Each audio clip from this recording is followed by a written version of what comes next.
নবম এবং দশম শ্রেণীর শিক্ষার্থীরা, তোমাদের জন্য একটা গুরুত্বপূর্ণ ক্লাস আংশিক ভগ্নাংশের সবগুলো নিয়ম নিয়ে আজকে আলোচনা করব।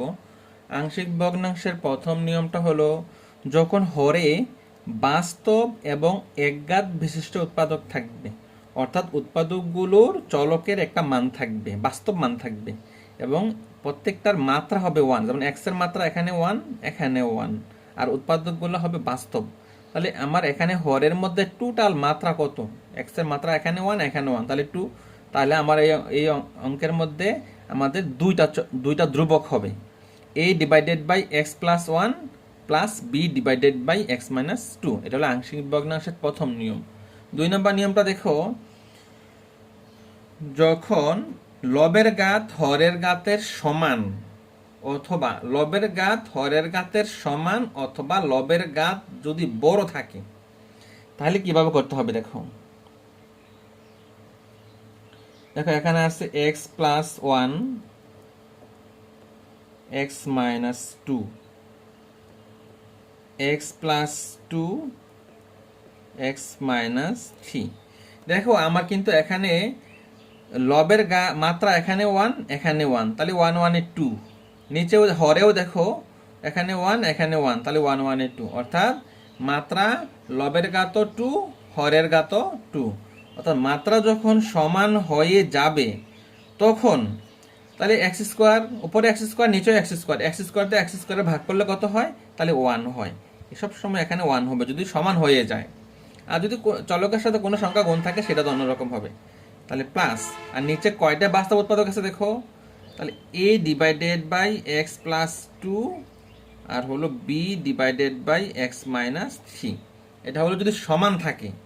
এখন দেখো তার থেকে যদি লবের মাত্রা বেশি থাকে, যেমন দেখো এখানে আছে আমার এক্স কিউব, নিচে আছে এক্স স্কোয়ার মাইনাস ফোর। তাহলে আমার কিন্তু এখানে দেখো লবের মাত্রা বেশি, হরের মাত্রা কিন্তু কম। অর্থাৎ লবের মাত্রা হলো থ্রি আর হরের মাত্রা হচ্ছে কত? টু। এই জাতীয় আংশিক ভগ্নাংশের অঙ্কগুলো করার জন্য আমরা কি করব দেখো, হরের যেটা আছে সেটা আমরা লিখে ফেলবো। ঠিক সেম একই কাজ লবের ক্ষেত্রেও করব, এক্স স্কোয়ার মাইনাস ফোর লিখে ফেলবো। এখন দেখো আমার কিন্তু এক্স কিউব ছিল, তাহলে কত দিয়ে গুণ করলে আমার এক্স কিউব হবে? তাহলে অবশ্যই এখানে এক্স দিয়ে যদি গুণ করি, এক্স আর এক্স স্কোয়ার হয় এক্স কিউব, আর মাইনাস ফোর এক্স কিন্তু অতিরিক্ত আমার। তো যেটা অতিরিক্ত আছে সেটাকে আমরা ব্যানিশ করার জন্য কি করব? প্লাস করে দেব। এখন দেখো তার মানে এখানে দুইটি অংশ হয়ে গেল এখানে।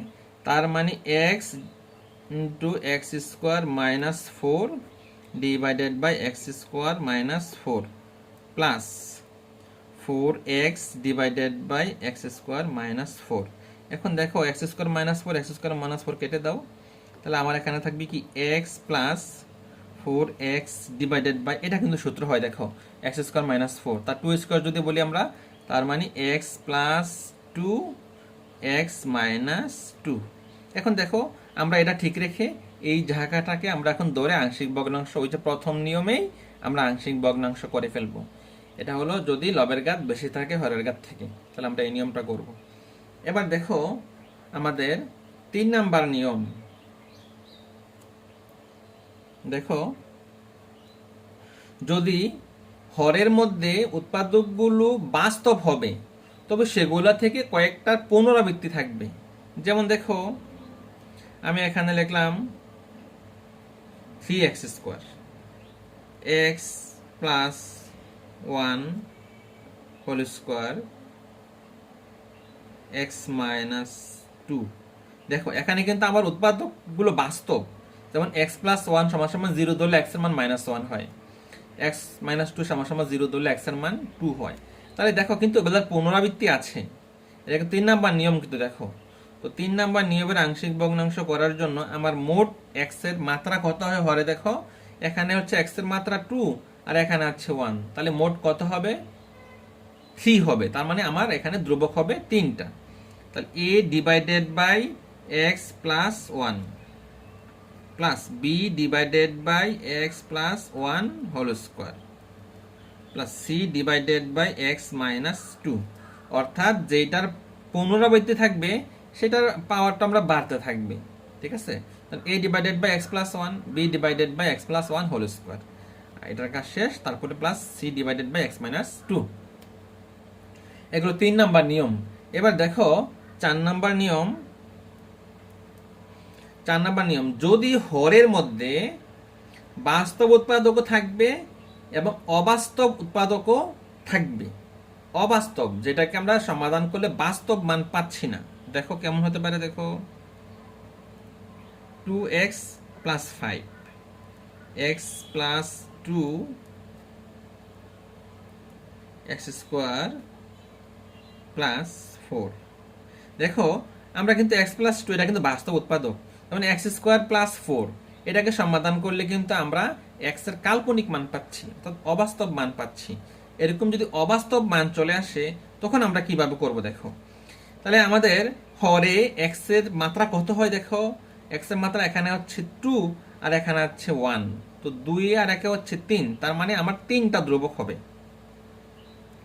আমরা এখানে 3টা দাগ দিচ্ছি, কেন 3টা দাগের দেওয়ার কারণ হলো এই অংশটা কিন্তু সমান না, যেহেতু আমরা ধ্রুবক ব্যবহার করতেছি।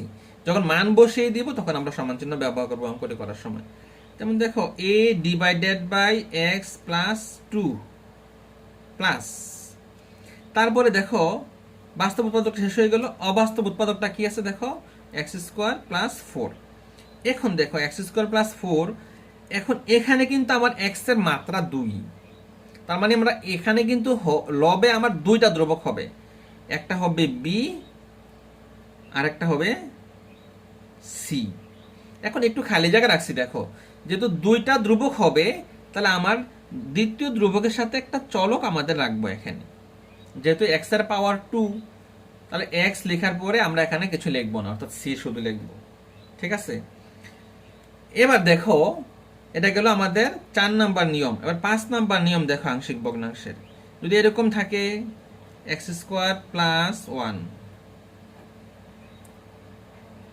X minus 1 x square plus 1 whole square, দেখো একটা কিন্তু বাস্তব উৎপাদক আছে, আর এখানে দেখো এটা হলো অবাস্তব উৎপাদক, কিন্তু অবাস্তব উৎপাদকের পুনরাবৃত্তি আছে। 4 নম্বরে কিন্তু কোনোটারই পুনরাবৃত্তি ছিল না, বাস্তবও ছিল না অবাস্তবও ছিল না, কিন্তু 5 নম্বরে এসে দেখো বাস্তব উৎপাদকের পুনরাবৃত্তি নাই, কিন্তু অবাস্তব উৎপাদকের পুনরাবৃত্তি আছে। তাহলে দেখো তাহলে আমার এখানে কিন্তু মাত্রা কত হয় দেখো 2 দোকানে 4, অর্থাৎ অবাস্তবটার জন্য আমার মাত্রা হচ্ছে 4, এখানে আছে আরেক, তাহলে মোট 5টা ধ্রুবক হবে দেখো। তাহলে a divided by x minus 1 plus, তাহলে দেখো এখানে কি আছে এক্স স্কোয়ার প্লাস 1, যেহেতু অবাস্তব উৎপাদকের পুনরাবৃত্তি আছে তাহলে আমরা প্রথমে 1 এর জন্য একবার লিখবো। তাহলে বি আগে একটা মনে আছে কিনা দেখো বি এক্স প্লাস সি, আবার দেখো এক্স স্কোয়ার প্লাস 1, যেহেতু আমার এক্স স্কোয়ার প্লাস 1 দুইবার ছিল, একবার 1 এর জন্য লিখবো আর একবার 2 এর জন্য লিখবো 2। তাহলে এখানেও দেখো কি হবে ডি এক্স প্লাস ই, অর্থাৎ মোট 5টা ধ্রুবক হওয়ার কথা ছিল, অর্থাৎ 2 দোকানে 4 আর এখানে 1 5, তাহলে 5টা ধ্রুবক হলো কিনা দেখো A B C D E, তাহলে 5টা ধ্রুবক হয়ে গেল। অর্থাৎ আংশিক ভগ্নাংশের পুরো 5টা নিয়মে এখানে আলোচনা করলাম। দেখো সমাধান করতে হবে, এখন সমাধান করার নিয়মগুলো আমরা পরে স্টেপ বাই স্টেপ দিব, অর্থাৎ 5টি নিয়ম 5টা অঙ্কের মধ্যে সমাধান করার চেষ্টা করব তোমাদের জন্য, তোমরা আমার সাথে থাকবে।